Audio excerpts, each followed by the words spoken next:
Okay, I'm here. You know what, guys? Do you know about Nino Bersaga right here in this video? I just gonna read for a while. Why Nino Bersaga calls Sara Duterte is the worst vice president ever, even busted Duterte, worst mayor, and even who's that I mentioned? Even even Rodrigo Duterte, worst president ever. Hi, Nino Bersaga. Think what you are saying, it is not really true. If he thinks it will be happen to you, you will be assassinated also.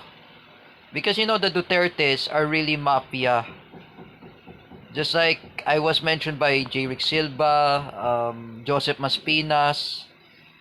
Think what you're saying, Nino Bersaga. You know, as you can see, pag pinost mong against kay Duterte, if you post against Duterte, naku po, mababarilin ka pa, I say to you, Nino Bersaga.